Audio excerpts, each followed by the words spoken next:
I'm Steve Johnson, News Director for theDove TV. Check out our other videos and visit our website at thedove.us. Thanks. Good morning, I'm Steve Johnson with a reminder to get our app on your smartphone or your tablet. You can also watch theDove on our website or on our Roku channel. Well, President Obama is sending Congress a $4 trillion budget that proposes raising taxes on wealthier Americans and corporations and using the extra income to lift the fortunes of families who felt squeezed through tough economic times.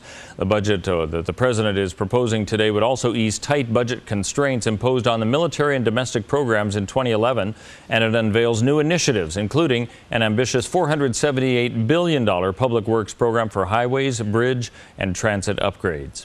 Forecasters say parts of New England being hit with another round of snow that's expected to last through today. Areas that were hit with a blizzard last week are still somewhat snowbound, and with blizzard conditions developing in Chicago yesterday, more than 2,000 flights were canceled. The storm is creeping eastward into Pennsylvania and western New York State. It's expected to be most far-reaching storm of the season to date. If you've been happy with low prices at the pump, you might just see the trend continue for the rest of the year. It's one of the predictions being made concerning world oil prices and expectations for the next 11 months. Marie Dodds of AAA says it's an overall trend they're expecting, though with some changes along the way. Will gas prices continue to fall and fall like we've seen over the last several weeks? Probably not. And in fact, the national average has already ticked up for a few nights this week. But overall, consumers should enjoy lower gas prices in 2015 compared to what we paid last year. Now, on the downside to low prices at the pump could be damage to American companies that pump oil and layoffs that could result if their profit margins become too low to operate.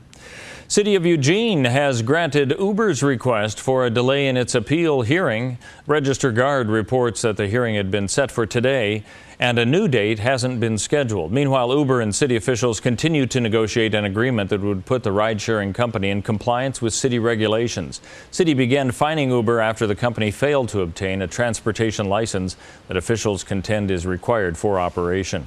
Authorities identifying a husband and a wife who were taken to a Portland hospital after a fall on Mount Hood. Clackamas County Sheriff's Office says 43-year-old Michelle Carlson of Portland suffered 2 broken ankles, and her husband, 39-year-old Brian Carlson, broke a leg. A third climber had minor injuries and was not hospitalized.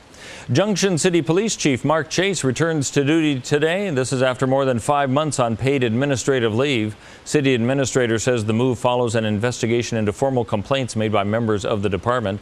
She declined to provide specifics on that. Well, let's take a look at our weather scene, and we are expecting some rain in many areas of the state, including Northern California. Rain today, clearing out a little bit tomorrow, and then coming back in on Thursday with the highs anywhere from the low 50s, maybe even the upper 40s to the upper 50s. As we move into the Klamath Basin, rain today and tomorrow for sure. 51 today, 55 tomorrow, up to 56 on Wednesday before going back down to 50, and rain kind of continuing into the weekend. As we head along the Oregon coast in the Brookings area, 56 today, 55 tomorrow with rain both days. A slight clearing on Wednesday, then rain coming back in on Thursday.